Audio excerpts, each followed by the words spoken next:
Okay, so dear students, today we are going to complete inclined projectile motion. So this is actually a special case of projectile motion, ठीक है ना। तो पहले ये बड़ा rare करवाया जाता था, लेकिन आजकल हर जगह पर करवाया जाता है, बिकॉज अब ये इतना रेयर नहीं है, ठीक है ना। अब ये मतलब एक नॉर्मल चीज़ हो गई है, but still it is quite difficult, थोड़ा डिफरेंट होता है। तो देखो, इसमें इंक्लाइंड प्रोजेक्टाइल में बेसिकली क्या होता है, मेरे पास है तो प्रोजेक्टाइल मोशन ही, लेकिन यहाँ पर एक इंक्लाइन साथ में लगा रहेगा।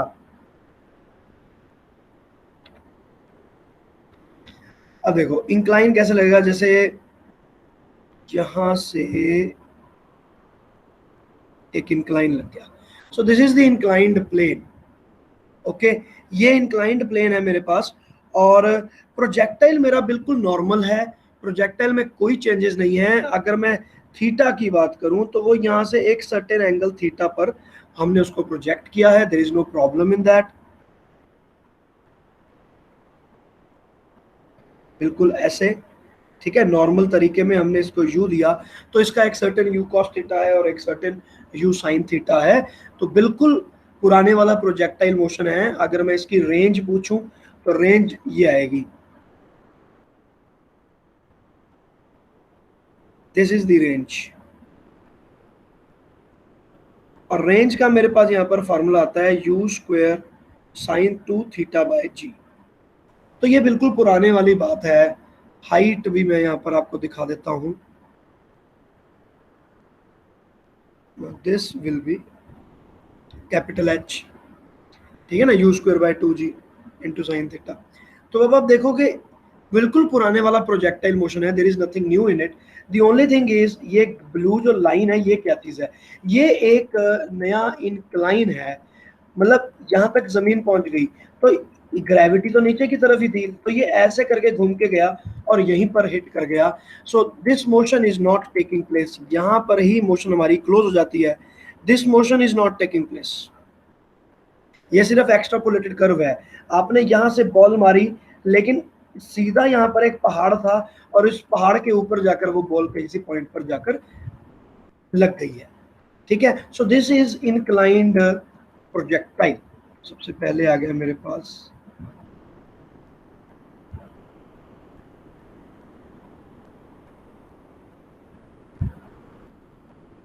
तो इसको हम डिफाइन करेंगे, projectile motion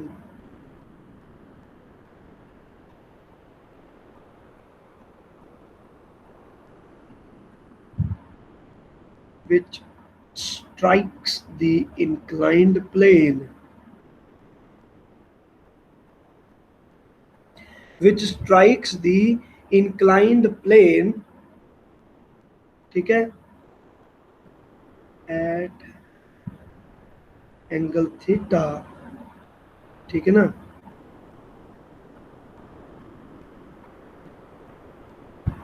before coming to rest. तो इसमें और कोई भी चेंजेस नहीं है। तो this projectile is completely similar to the other projectile. इसको मैं यहाँ लिख देता हूँ, the projectile motion is a normal projectile motion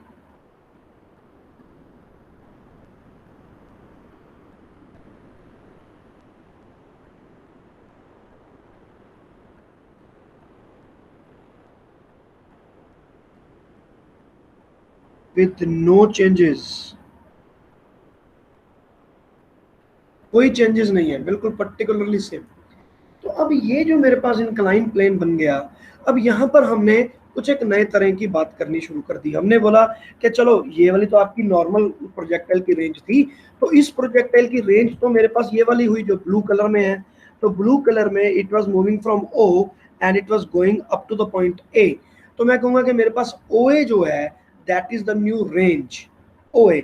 और जो इसकी हाइट होगी, हाईएस्ट हाइट लेंगे तो वो भी इस प्लेन के अकॉर्डिंग लेंगे, तो that will be somewhat like this. तो इसके बिल्कुल एक पैरेलल लाइन हमें बनानी पड़ेगी।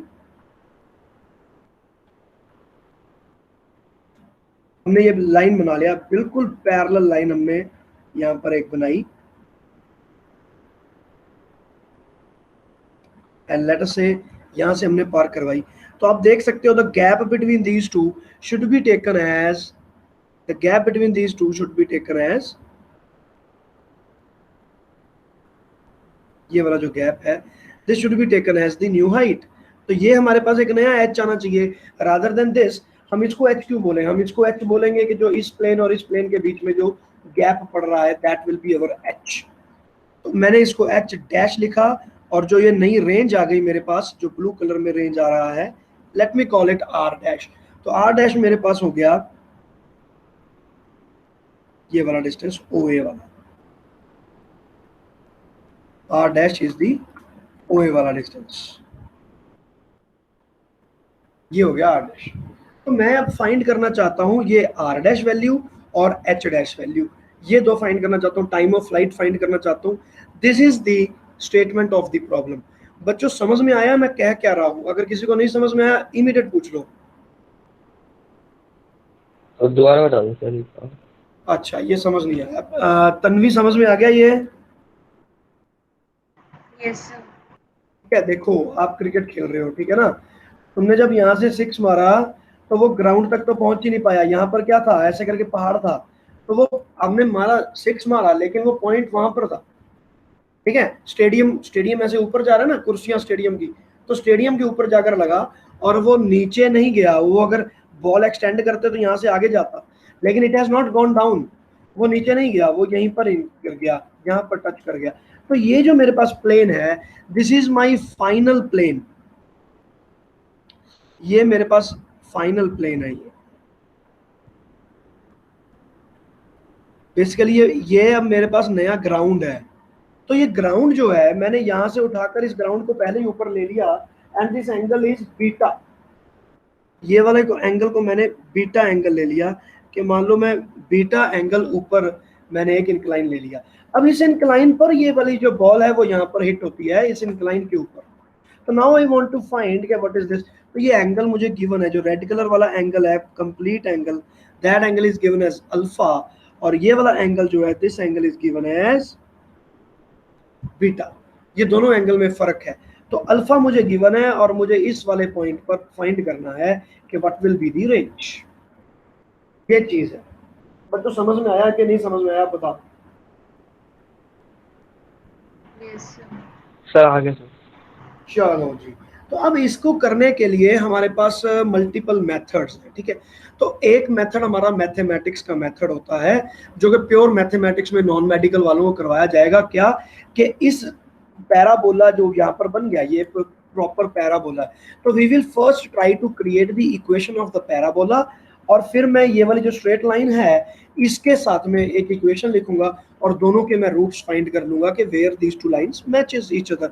मैथ्स में हम ऐसे क्वेश्चंस करते हैं कि मेरे मान लो मेरे पास ये रहा प्रोजेक्टाइल और ये रही मेरी स्ट्रेट लाइन, तो ये कहाँ पे कट गया, तो स्ट्रेट लाइन में y is equal to X में कुछ ना कुछ वैल्यू y की फाइंड करेंगे, दूसरी इक्वेशन में वैल्यू की सब्स्टिट्यूट कर देंगे और x की रूट्स फाइंड कर लेंगे। So that kind of a thing we are going to do.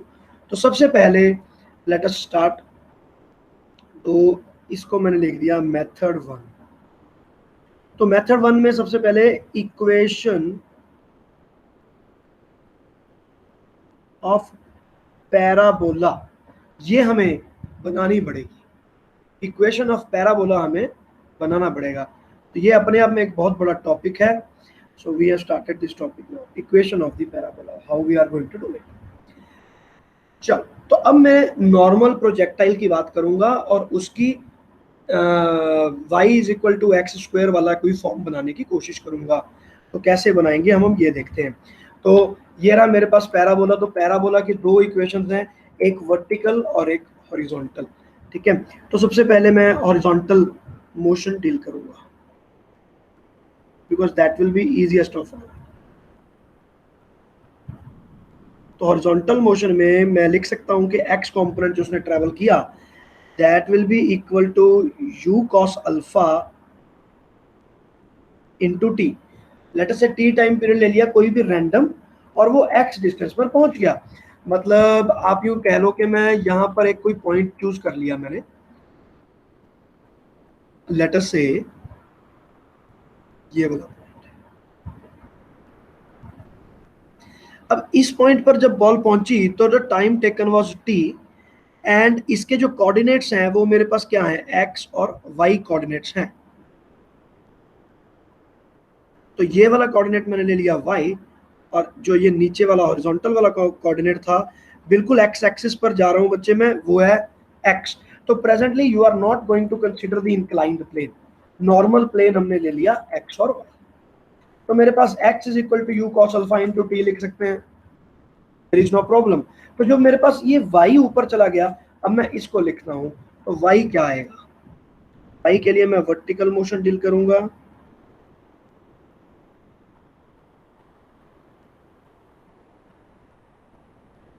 s is equal to u T plus half A T square. Again मैं एक डायरेक्शन को पॉजिटिव एक को नेगेटिव लेना पड़ेगा, तो मैं नीचे वाली नेगेटिव ऊपर वाली पॉजिटिव ले रहा हूँ, ठीक है, आगे वाली को भी पॉजिटिव लूंगा, आगे वाली को नेगेटिव। चलो जी, तो s is equal to u sine theta into T plus half of g को मुझे माइनस लेना पड़ेगा इंटू टी स्क्वायर। बच्चों यहां तक समझ में आ गया? Yes, Yes, sir. sir. अब मैं क्या करूंगा, पहले इसकी मैं अब इक्वेशन बनाना चाहता हूं x और y, प्योर मैथ्स है, इसमें कुछ भी फिजिक्स नहीं है। x और y मुझे फाइंड करना है, रिलेशन बनाना है, तो t को मुझे सब्स्टिट्यूट करना पड़ेगा। ये t की वैल्यू उठाकर मैंने यहाँ पर रखी, तो मैंने कह दिया t is equal to X by u cos alpha substituting in second equation we get y is equal to u sin alpha into t, so t will be x divided by u cos alpha minus g by 2 into t square, तो t square आ जाएगा x divided by, is it clear? बिल्कुल normal चीज मैंने की है, सिर्फ उसको substitute किया है। तो अब मैं इसको फर्दर रिड्यूस करूंगा, u से u कट गया, x tan alpha minus G X square divided by this, तो ये हो गया equal to y।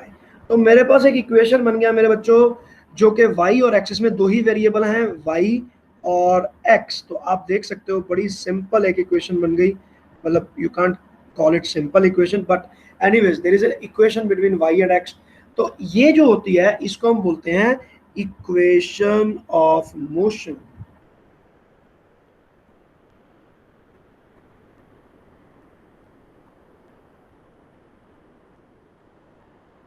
For projectile motion. अब प्रोजेक्टाइल था तो y उसकी हाइट हो गई, x उसका डिस्टेंस हो गया, तो ये मेरे पास मैथमेटिकल टर्म्स में एक जनरल इक्वेशन बन जाती है। अब आप देखो कि यहाँ पर मेरे पास x वेरिएबल है, तो you can clearly see that this is a quadratic equation, क्योंकि यहाँ पर हो गया एक्स स्क्वायर, ये भी कुछ ना कुछ एक कांस्टेंट वैल्यू ले बैठेगा, ये भी कोई कांस्टेंट वैल्यू ले बैठेगा, तो ये मेरे पास एक पर्टिकुलर क्वाड्रेटिक इक्वेशन बन गया इन x। Very very popular equation, ये आपको याद करनी होती है, इट्स वेरी इंपॉर्टेंट। इसकी कुछ फॉर्म्स और भी होती हैं, अनदर फॉर्म, तो दैट कैन बी, अगर मैं एक इजी सी फॉर्म में यहाँ पर क्रिएट करने की कोशिश करता हूँ, क्या y is equal to X tan alpha को मैं कॉमन ले लेता हूँ, एक्स tan अल्फा को, चलो मैं हुआ, ठीक है मैं करवाता हूँ। एक्स tan अल्फा हमने कॉमन ले लिया, 1 माइनस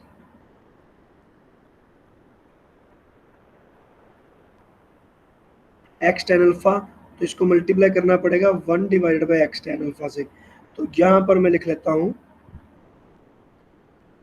बच्चों समझ में आ गया मैंने क्या किया, एक्स tan अल्फा मैंने ले लिया और एक्स tan अल्फा को यहाँ पे मैंने डिवाइड कर दिया। अब मैं इसमें से जो चीजें कट रही हैं वो काट दो, एक्स से एक्स कट गया, एक्स कॉस अल्फा से कॉस अल्फा कट गया, मेरे पास क्या बचता है,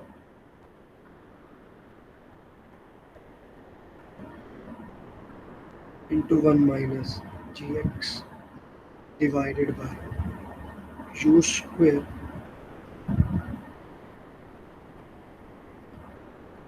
तो ये बन गया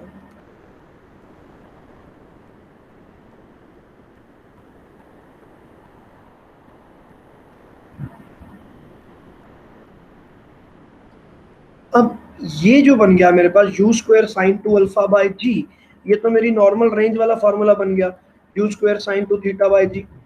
तो ये बन गया मेरे पास रेंज। तो इसको मैं लिखूंगा y इज इक्वल टू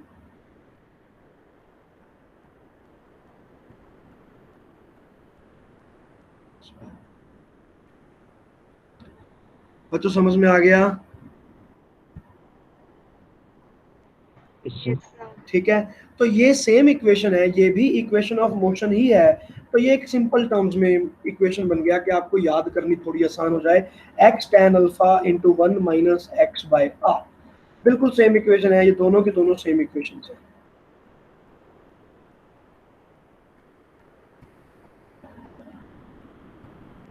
बात क्लियर? तो अब यहाँ पर मेरे पास y और x दोनों की टर्म्स में मेरे पास इक्वेशन बन गई, वेदर यूज दिस और whether I can use this, there is no difference at all. तो अब मैं, ये हो गया मेरा एक topic which is equation of parabola.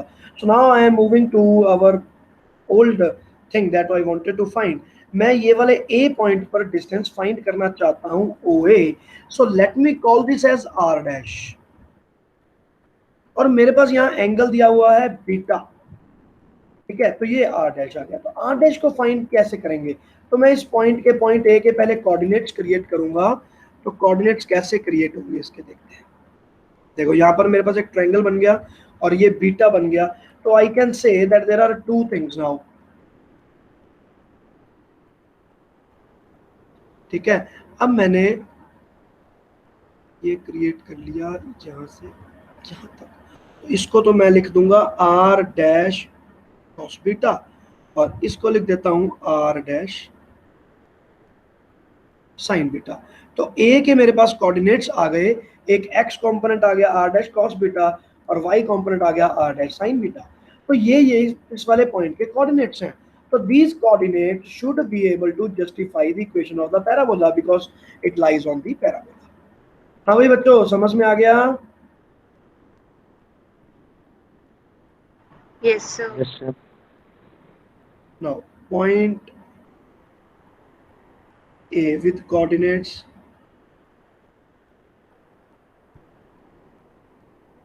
sin beta, ठीक है, should satisfy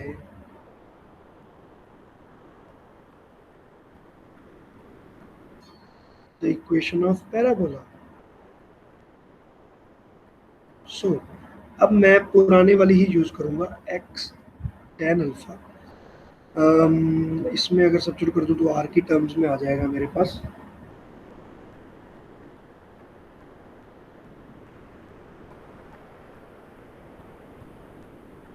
नहीं, r की टर्म्स में कोई लेने का फायदा नहीं है। चलो, तो इसको मैं पुराने वाली इक्वेशन ही लेने वाला हूं। तो माइनस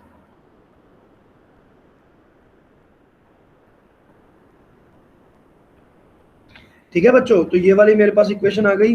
अब इस इक्वेशन में मैंने यहाँ पर x और y दोनों की वैल्यूज को पुट करूंगा।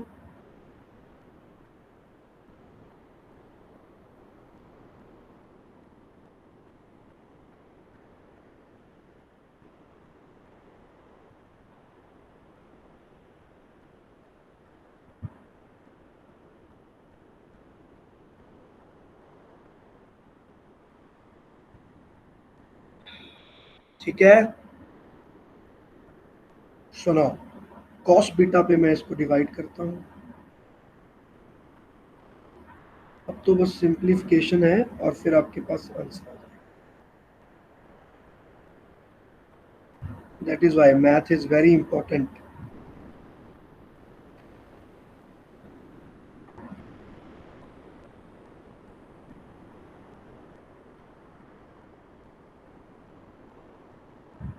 कॉस बीटा स्क्वायर था ना, दो बार था कॉस बीटा, तो यहाँ से मैंने इसको कैंसिल कर दिया, यहाँ पे कॉस बीटा बन गया। तो अब ये बन गया मेरे पास, यहाँ से मैं r डैश को कॉमन लेने वाला हूँ, इसको जी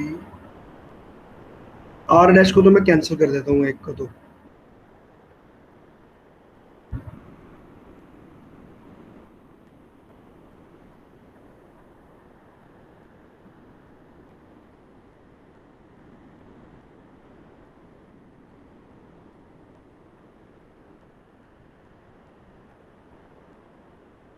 cos square alpha is equal to tan alpha। बच्चों यहाँ तक हो गया? हाँ sir R dash cos beta नहीं आएगा? हाँ हाँ, सॉरी सॉरी, यहाँ से आ गया आर डैश। तो अब यहाँ से मुझे आर डैश फाइंड करना है, बाकी की सारी इक्वेशन आपके सामने बनी हुई है।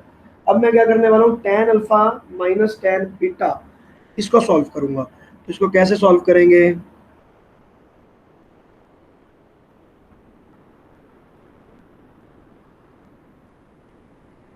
थोड़ा लेंथी प्रोसेस है, बट करना पड़ेगा।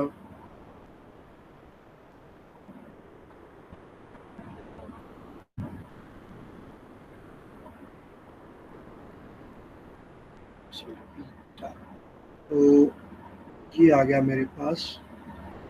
अब साइन ए, देखो sign A cos B minus cos A sine B, तो यहाँ पर बन जाएगा, क्या बनेगा? Alpha minus beta. Yes, alpha minus beta. और यहाँ पर मैं अपनी सारी की सारी term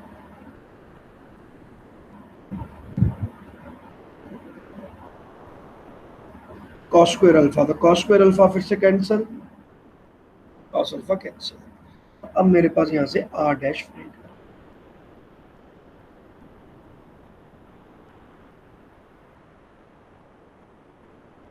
twice of u square cos alpha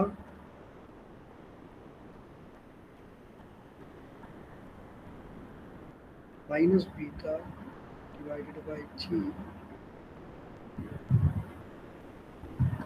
cos beta square. ठीक है बच्चे, समझ में आ गया? So this is our formula for the range. जो सिंपल बोर्ड के एग्जाम्स हैं, आपको कि आपके स्कूल वाले करवाएंगे कि नहीं करवाएंगे, तो पॉसिबिलिटी बनती है कि ये स्कूल्स में नहीं करवाया जाएगा, ये हायर लेवल में काउंट होगा। ठीक है ना? और अगर आपके मन में होगा कि मैं सिर्फ अपने स्कूल के एग्जाम पास करना चाहता हूँ, तो most probably this will not be required at all. But अगर आपको अच्छे लेवल का स्टडी करना है तो दिस इज रिक्वायर्ड। ओके, तो ये हो गया आर डैश, क्योंकि यही एक टॉपिक है प्रोजेक्टाइल मोशन का जो बाकी बच्चों को नहीं आता होगा, बाकी तो बाकी बच्चे भी करेंगे। तो ये आ गया मेरे पास R dash. Is it clear बेटा?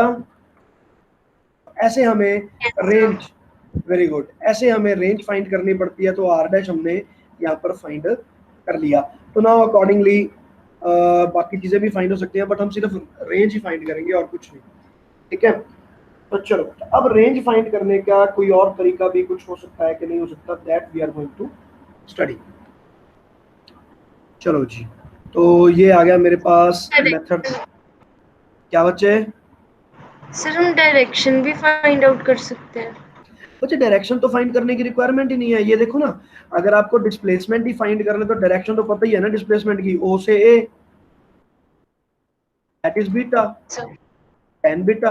तो डायरेक्शन तो पहले से ही गिवन है, हमें डायरेक्शन फाइंड करने की रिक्वायरमेंट ही नहीं पड़ेगी। ठीक है, तो ये हो गया आपके पास मेथड नंबर 1। ओके, तो अब हम चलते हैं आगे। तो इसका और क्या मेथड हो सकता है? Now method number 2, this is a very important method. मतलब ये ऐसा मेथड है जो कि ज्यादातर बच्चों के दिमाग में नहीं आने वाली बात, ऊपर जो हम करके आए हैं ये हर बच्चे के दिमाग में आ ही जाएगा, क्योंकि 11th में या 12th में आपकी कोऑर्डिनेट ज्योमेट्री होती है नॉन मेडिकल में, तो उसमें हम यही सब चीजें मैथ्स में कर चुके होते हैं, तो बच्चे ट्रेंड हो जाते हैं, तो बच्चों को पता होता है कि यार ये वाला मेथड तो हर जगह पर अप्लाई होता है। लेकिन फिजिक्स वाला एक और मेथड होता है इसके डिफरेंट, तो वो क्या रहता है, अब हम वो करेंगे। तो now I M कॉपिंग everything here, ठीक है ना? ये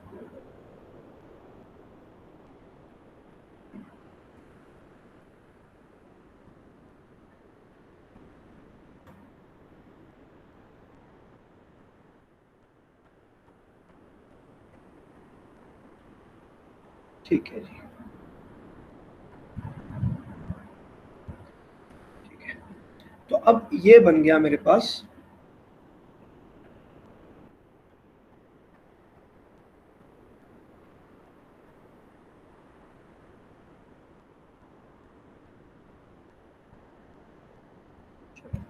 ये बन गया मेरे पास पूरा का पूरा डायग्राम अगेन।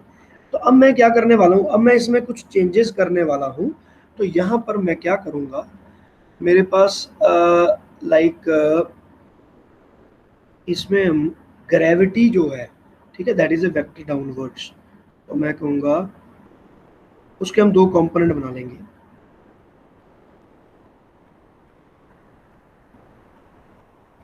कंपोनेंट्स ऑफ जी। अब मान लो मेरे पास यहाँ पर ये जो बॉडी यहाँ पर खड़ी है, तो इसका अगर मैं ग्रेविटी देखूं तो ग्रेविटी कहाँ पर लगेगा, तो ग्रेविटी लगेगी डाउनवर्ड डायरेक्शन में,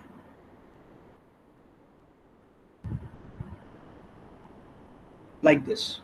ये ग्रेविटी लग रही है। लेकिन अब मैं क्या करूंगा, इस ग्रेविटी के दो कंपोनेंट बना लूंगा और मैं ये वाली एक्सिस के अकॉर्डिंग इसमें दो कंपोनेंट देने की कोशिश करूंगा। तो अब क्या कंपोनेंट आएंगे, one component will be parallel to the horizontal. अब इसको मैं हॉरिजॉन्टल ट्रीट कर रहा हूं और एक मेरे पास वर्टिकल होगा। बच्चों समझ में आ रहा है?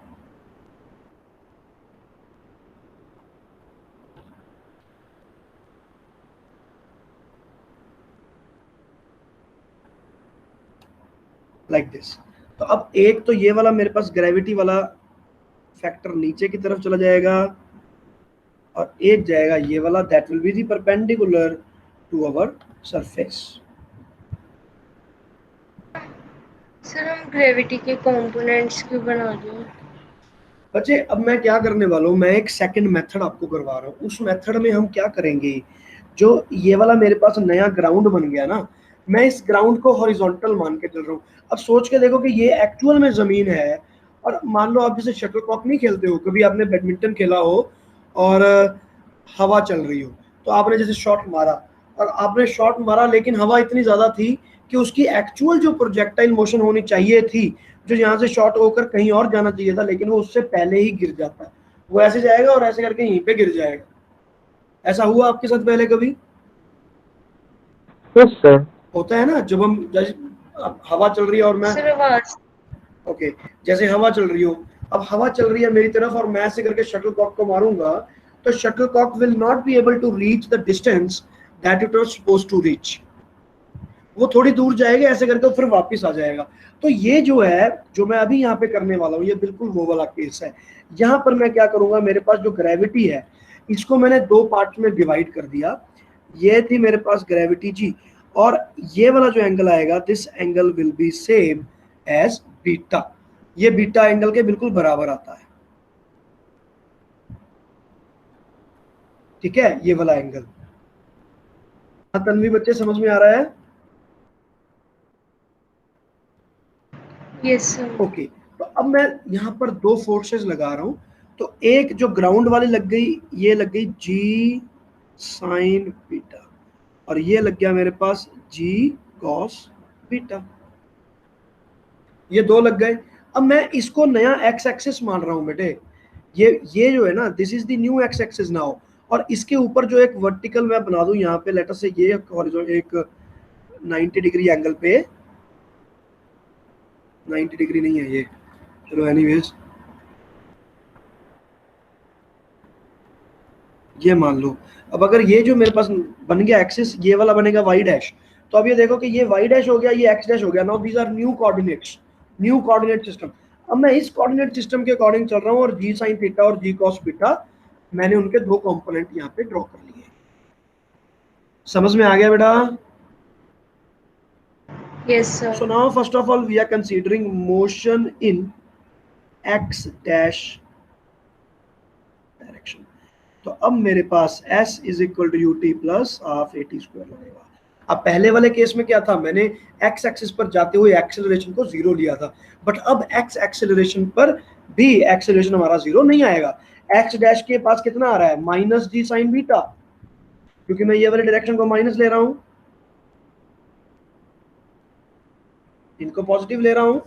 तो मेरे पास यहां पर जाएगा x is equal to u को मैं पॉजिटिव लूंगा, u cos अल्फा t प्लस हाफ माइनस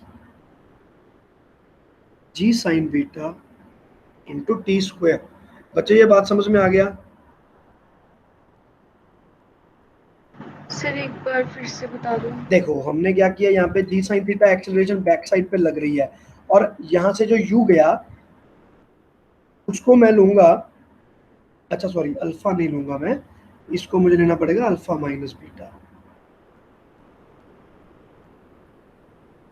देखो बच्चों, ये वाला जो एंगल है, अब मैं एक्स डैश के पॉइंट ऑफ व्यू से लूंगा, ये यू का एक्स डैश के ऊपर कितना कंपोनेंट बनेगा, ये एंगल कितना हुआ, अल्फा माइनस बीटा हो गया। Yes sir. You cos of alpha minus beta हुआ कि नहीं हुआ। और जो यहां से u की एक वेलोसिटी ऐसे करके बनेगी ऊपर की तरफ, ये कितना हो जाएगा, u sine of alpha minus beta. Yes.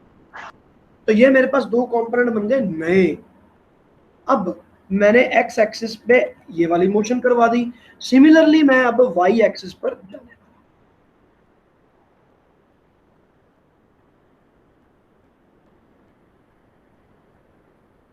Motion in y dash direction. तो यहां पर भी s is equal to ut plus half A T square लगाऊंगा, और ये आएगा u ऑफ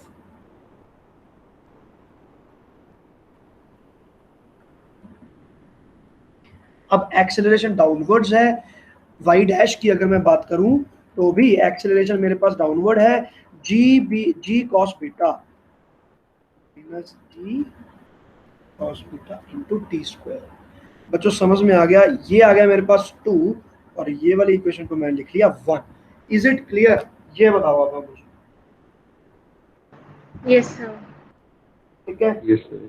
अब मैं क्या करने वाला हूं, अब देखते हैं। अब देखो, अब y एक्सिस पर अगर मैं बात करूं तो मेरे पास यहां पर मैं इसको लिखने वाला हूं, ये हो गया मेरे पास y।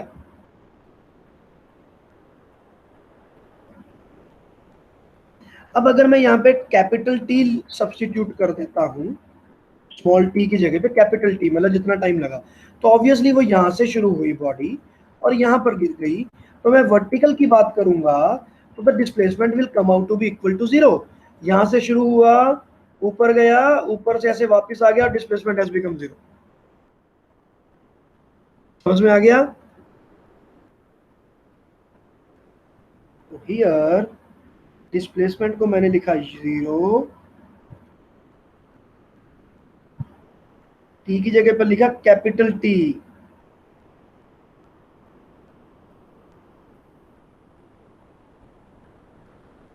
सर यहाँ पे हमने कैपिटल टी किसको लिया? ये मैंने कैपिटल टी ले लिया बच्चे, पूरा time, time of flight, let us say the time of flight was t. Okay sir. तो टाइम ऑफ फ्लाइट अगर मैं लूंगा तो ऑब्वियसली मेरी वर्टिकल डायरेक्शन में देखो मैं कहाँ जाऊंगा, यहाँ गया ऊपर, और उसके बाद यहाँ से शैडो नीचे की तरफ आ जाएगी, क्योंकि उतने टाइम में बॉडी इसी पॉइंट पर पहुंच चुकी है, एक्स एक्सिस पर ही। तो मैंने यहाँ पर कैपिटल टी यहाँ पर लिख दिया। तो मुझे तो रेंज ही फाइंड करनी थी, तो रेंज भी तो कैपिटल टी के बाद ही मिलेगा, एक्स एक्सिस। इसमें मैं कैपिटल टी सब्स्टिट्यूट कर दूंगा, यहां से मैं कैपिटल टी फाइंड करता हूं, ये टी गया, ये टी गया, यहां पर आ गया मेरे पास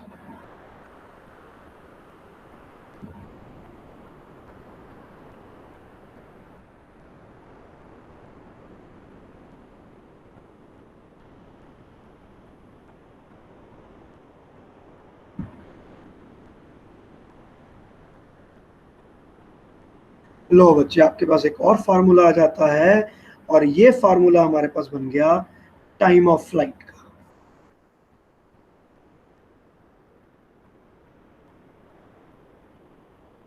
time of flight.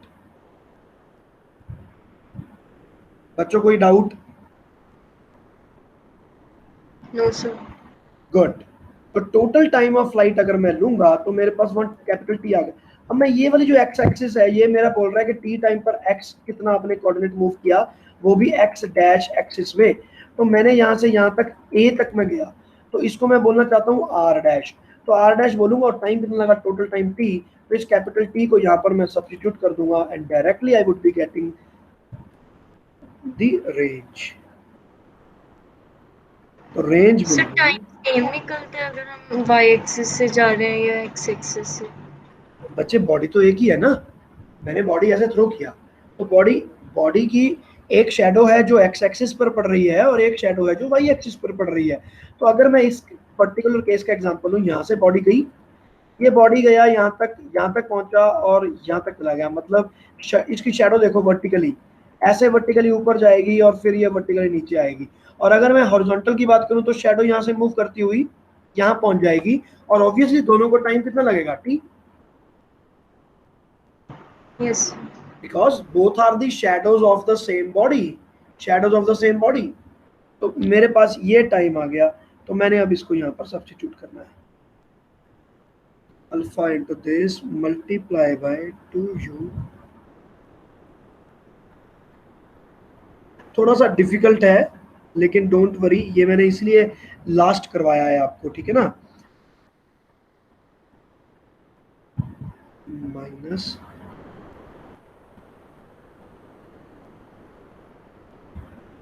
-g/2 sin beta into t square.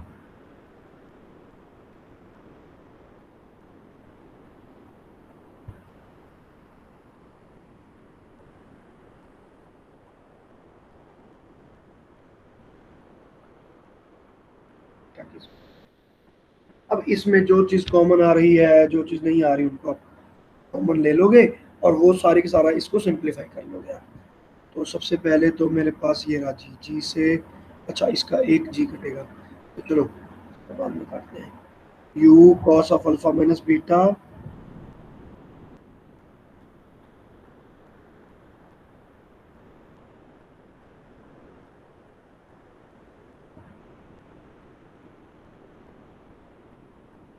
g of cos beta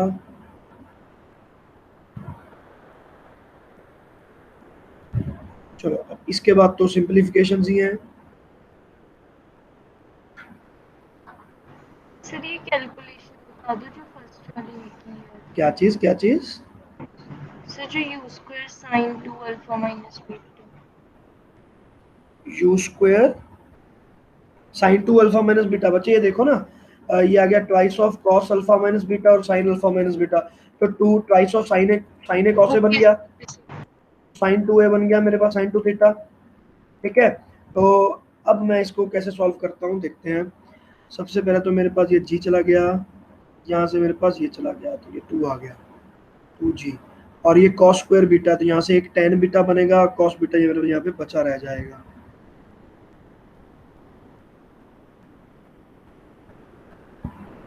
यहाँ से इसको अब 2ab को रहने ही देना पड़ेगा, इसको मैं अलग ही कर लेता हूँ।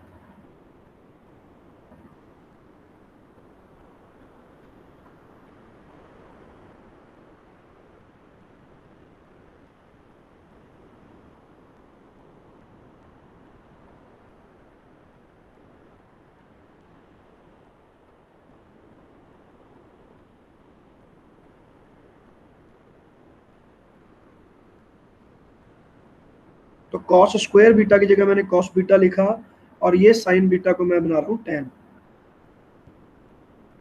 Ten beta. तो अब इसमें से साइन अल्फा माइनस बीटा मेरे पास बच रहा है। ओह ये तो बहुत लंबी कैलकुलेशन हो गई। G cos beta 2u square, okay range का मेरे पास फार्मूला कैसे बनेगा, g cos square cos beta square और 2u स्क्वायर हमें कॉमन लेना है, तो वो तो यहीं से आ गया 2u स्क्वायर और जी कॉस बीटा, ये तो कॉमन आ रहा है। सर जो अपने सेकंड वाला किया उसे जो tan बीटा है उसको हम sign beta by cos beta फिर cos बीटा स्क्वायर बन जाएगा। हाँ तो इसको आपको साइन बीटा ही रखना है। चलो थोड़ा सा लंबा पड़ेगा, देखते हैं। तो अब यहाँ पर इसमें भी मेरे को कॉस बीटा ऊपर नीचे मल्टीप्लाई करना पड़ेगा,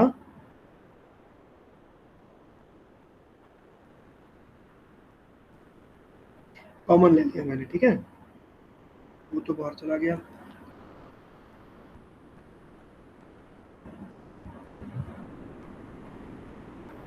चलो sine of alpha minus beta भी मैं कॉमन ले लेता हूँ।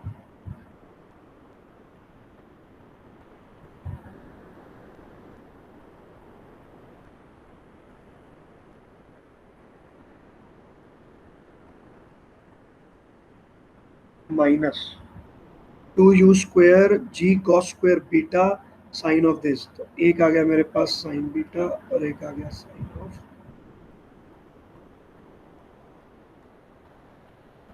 बात क्लियर है? अब cos A cos B minus sine A sine B, इसका क्या बनेगा? Cos A cos B minus sine A sine B, cos of A plus B. Yes sir.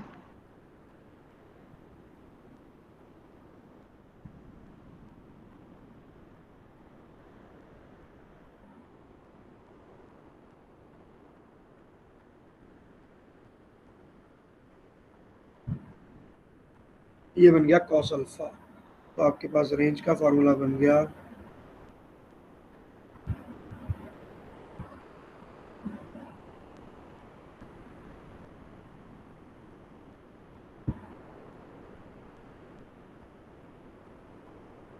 हाँ भाई बच्चों, बात क्लियर हो गई? यही है ना? बिल्कुल, कॉस अल्फा है ऊपर, साइन अल्फा माइनस बीटा जी cos² बीटा, बिल्कुल सही है। तो ये बन गया मेरे पास रेंज। तो दिस इज अनदर मेथड, सिर्फ इसलिए बताया है कि कई बार बुक में लिखा होता है और आप बच्चा पढ़ता है तो जो बच्चा कहता है कि सर ये वाली चीज़ तो नहीं करवाई और ये समझ में नहीं आ रहा, तो दैट इज़ वाई। तो अब ये देखो, और ये वाला जो मेथड है ये बहुत इंपॉर्टेंट मेथड है। इसमें हमने एक्सेलरेशन को 2 पार्ट में डिवाइड किया। वो बात अलग है कि इसमें कैलकुलेशन बहुत ज़्यादा हो गई पर्टिकुलर केस में, लेकिन इसके अलावा अगर हमारे पास कोई और केस होगा, ज़रूरी नहीं कि इतनी लंबी कैलकुलेशन आए। तो ये तो यही वाला पर्टिकुलर केस है कि मुझे रेंज फाइंड करनी है, तो अब रेंज ही फाइंड करनी है तो इतनी कैलकुलेशन करनी पड़ेगी। अदरवाइज द कंसेप्ट इज कि मैंने ग्रेविटी को 2 पार्ट में डिवाइड किया। अब अगर कल आपको कोई जेई एडवांस में क्वेश्चन आता है कि आपने शटल कॉक खेल रहे हो, आपने बैडमिंटन मारा और वहां से हवा चल रही है अपोजिट डायरेक्शन में, तो हवा एक फोर्स लगाएगा आपकी शटल कॉक पे। मान के चलो मैंने ये शटल कॉक को हिट किया और ये शटल कॉक यहाँ से जा रही थी, लेकिन क्योंकि हवा चल रही थी शटल कॉक को एक फोर्स लग गई आपकी तरफ और जो वेट था वो तो लग ही रहा था। तो there will be 2 acceleration. So at that time what would you do? At that time ये होगा आपके पास क्वेश्चन, और यहां से चलती हुई शटलकॉक यहां पर आकर गिरेगी। तो आपका ये एक्चुअल में, क्योंकि ये एक नया फोर्स जी साइन बीटा लगने लग गया, तो आप एक्चुअली वहां तक नहीं पहुंच पाए जहां तक एक्चुअल में पहुंचना चाहिए था, लेकिन वहां से पीछे रह गए। हाँ भाई बच्चा लोग, समझ में आ गया? Yes sir. हाँ जी sir.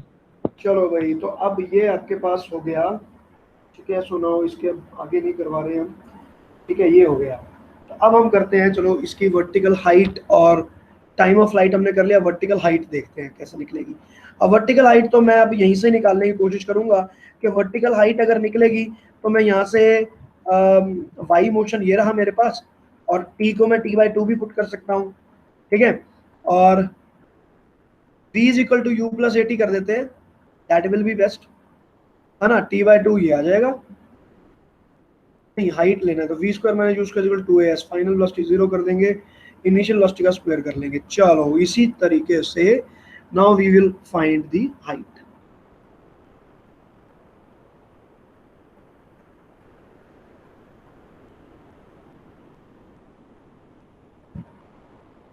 Now for the height of flight, y is equal to ut u sine of alpha minus beta into t minus half of g into t, g नहीं आएगा यहाँ पे,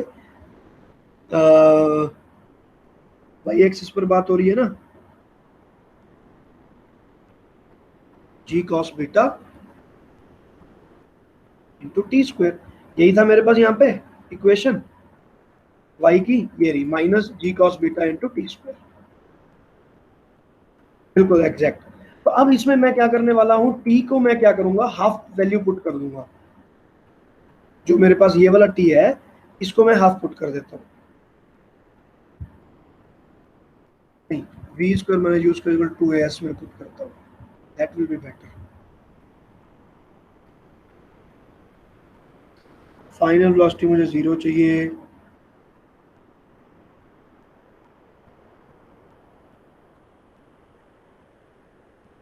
एक्सेलरेशन आएगी मेरी minus g beta into h, बस simple. ये वाला method follow करेंगे, इसको छोड़ देते हैं।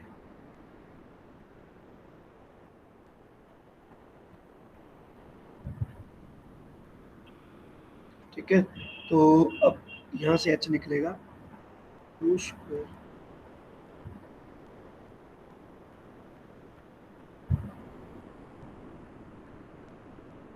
माइनस और माइनस कैंसिल हो गया, ये आ गया एच।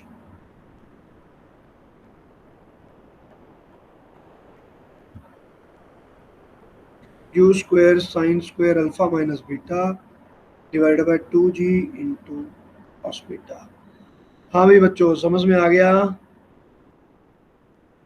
सर यहाँ पे हमने हाइट कौन सी ली है? Height H dash, H dash. ये मैं यही वाला डायग्राम रेफर कर रहा हूँ, टेढ़े वाला। तो इसमें मैं ये वाली वर्टिकल मोशन पर लगा रहा हूँ। तो v square minus u square equal to 2gh। तो ये हो गया मेरे पास एच डैश, ये रहा एच डैश। तो एच डैश की वैल्यू फाइंड की है मैंने यहाँ पे। You sign alpha minus beta को मैंने यू ले लिया, और ग्रेविटी को मैंने क्या ले लिया वर्टिकल के लिए, g cos beta minus g cos beta. और फिर मैंने लगाया formula v square minus u square equal to 2as and I found this. तो क्लियर होगी बात? Yes sir. So with this we have found the vertical height also। ठीक है, कि उसने कितनी हाइट पर जाना है। चलो, बाकी सारी चीजें तो आप फिर उसके बाद कर ही सकते हो।